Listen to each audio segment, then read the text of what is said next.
നേരത്തെ തമാശയ്ക്ക് കിട്ടുന്നൊരു പ്രാമുഖ്യത്തെക്കുറിച്ച് സംസാരിച്ചു. കേരളത്തിലെ എല്ലാ കാര്യങ്ങളിലും, മരണത്തിലും അടിയന്തരത്തിലും കല്യാണത്തിലും എല്ലാത്തിലും തമാശകളുടെ അളവ് ഇങ്ങനെ വർദ്ധിച്ചുകൊണ്ടിരിക്കുകയാണ്. സമൂഹത്തിൻ്റെ ഏതൊരു ശൂന്യതയെ മൂടിവയ്ക്കാനുള്ളൊരു തിടുക്കപ്പെടലായിട്ട് അനുഭവപ്പെടാം.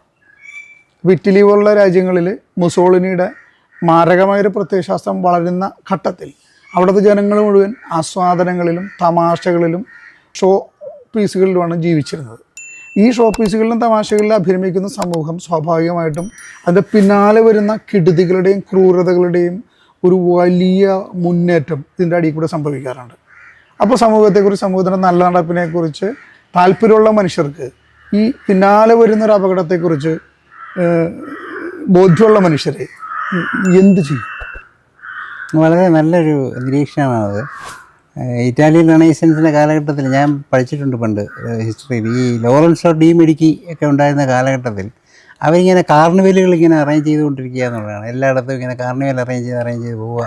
അപ്പം ജനത്തിന് ഭരണത്തിലോ മറ്റു കാര്യങ്ങളോ ശ്രദ്ധിക്കാൻ സമയം കൊടുക്കാതിരിക്കുക എന്നുള്ളതാണ്. പലപ്പോഴും പല ഭരണകൂടങ്ങളും അതിൽ ശ്രദ്ധിക്കുന്നുണ്ടെന്ന് പലപ്പോഴും തോന്നിയിട്ടുണ്ട്.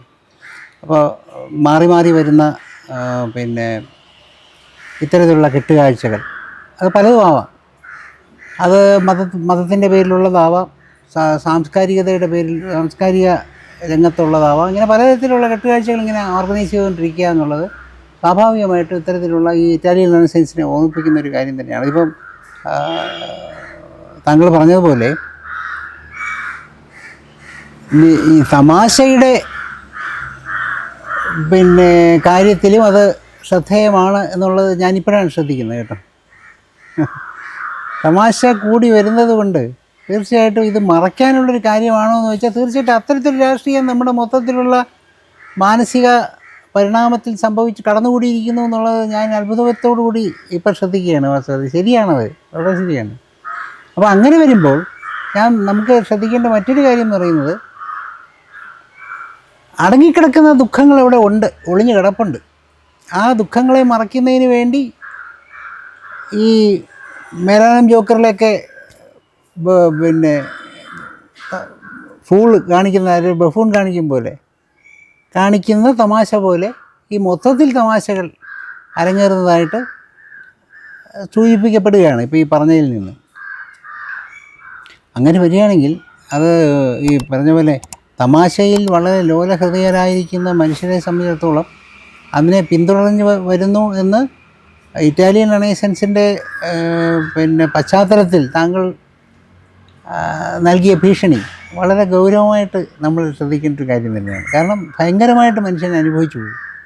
വളരെ ലോലനായി വരികയായിരിക്കും, ഈ നേർമയുള്ളവനായി വരുന്നു.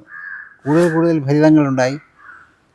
ഒരു പക്ഷേ ഞാൻ മറ്റൊരു വശത്തോടെ ആലോചിക്കുന്നുണ്ട്. അത് ഈ പറഞ്ഞ ഇങ്ങനെയാണെങ്കിൽ പോലും അനുഭവത്തിന് പ്രാമുഖ്യം കൊടുത്തുകൊണ്ട് കണ്ണടച്ചുകൊണ്ട് അനുഭവം മാത്രം മതി എന്ന് ചിന്തിക്കുന്ന ഒരു സമൂഹത്തിലേക്ക് ഒരു പരിധിവരെ അവരെ ഒന്ന് നേർപ്പിച്ചെടുക്കാൻ ഈ തമാശയ്ക്ക് കഴിയുന്നില്ലേ എന്നൊരു ചോദ്യം ഇവിടെ വരുന്നുണ്ട്. അങ്ങനെയല്ലെങ്കിൽ നമുക്ക് ചാൾസ് ഡിക്കൻസിൻ്റെ കഥാപാത്രങ്ങളെ പോലെ വളരെ ഈ അതിലുള്ള ജൂത കഥാപാത്രങ്ങളെ പോലെ വളരെ കാർക്കശ്യമുള്ളവരും കാര്യം കാണാൻ വേണ്ടി മാത്രമുള്ള സ്വാർത്ഥന്മാരും ക്രൂരന്മാരുമായിട്ടുള്ള കഥാപാത്രങ്ങളായിരിക്കും മനുഷ്യർ ആയിത്തീരുക. എല്ലാം അവരുടെ കാര്യങ്ങൾ ഷൈലോക്കുകൾ മാത്രമാകുന്നു. അപ്പോൾ അങ്ങനെയുള്ള ഷൈലോക്കുമാരെ സംബന്ധിച്ചിടത്തോളം അവർക്ക് ചിരിക്കാൻ പറ്റില്ല. സ്വന്തമായിട്ട് അവർ ഷൈലോക്കിൻ്റെ കഥാപാത്രം എന്തെങ്കിലും ചിരിച്ചിട്ടുണ്ടോ എന്ന് എനിക്ക് സംശയമാണ്.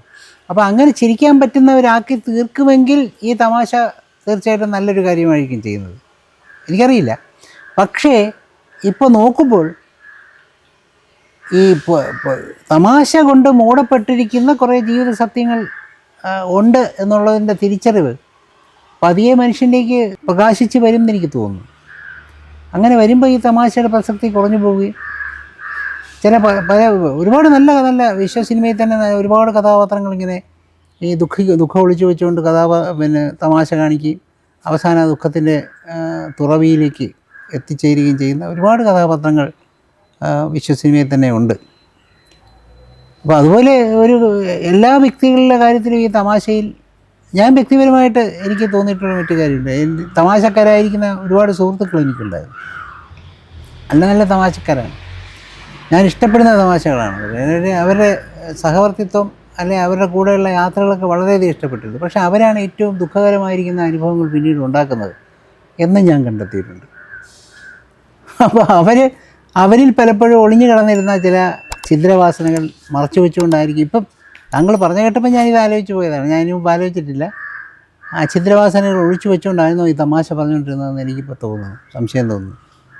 അപ്പോൾ അങ്ങനെ വരികയാണെങ്കിൽ തീർച്ചയായിട്ടും ഈ തമാശയെ ഒരു പ്രതിക്കൂട്ടി നിർത്തേണ്ട ഒരു കാലഘട്ടമായിരിക്കും നമുക്ക് വരുന്നത്. നമ്മളൊരു you have to take this humour with a pinch of salt.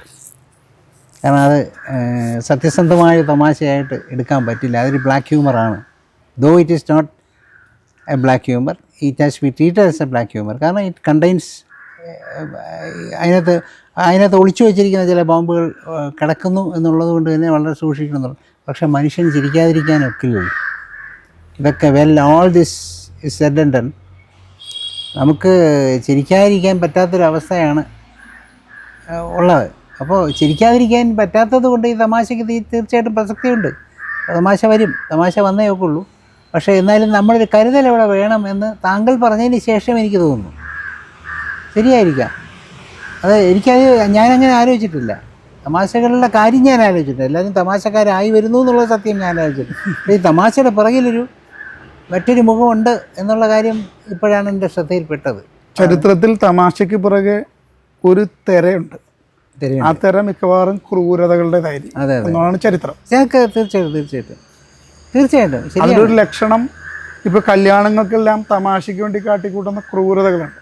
ഭാര്യയും ഭർത്താവിനെ തല കൂട്ടിയിടിപ്പിക്കുക, എന്നിട്ടൊരു പെൺകുട്ടി നാളെ തല ചുറ്റി വീണു, അതൊരു ക്രിമിനൽ കേസായി.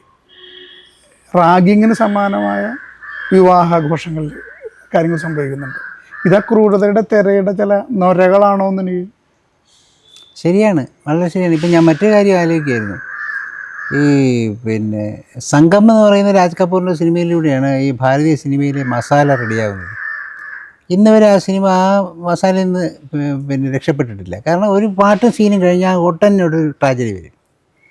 വീണ്ടും കുറേ കഴിയുമ്പോൾ ഇവോൾവ് ചെയ്തൊരു പാട്ട് സീൻ വരും. പാട്ടും തമാശയൊക്കെ കഴിഞ്ഞിട്ട് അടുത്ത ഒരു ഷോക്കിംഗ് സാധനം വരും. അപ്പോൾ ഞാനിന്ന് രാവിലെ ആലോചിച്ചൊരു കാര്യമാണ്, ജീവിതത്തിൽ ഇങ്ങനെ തന്നെയാണ് സംഭവിക്കുന്നത് കേട്ടോ.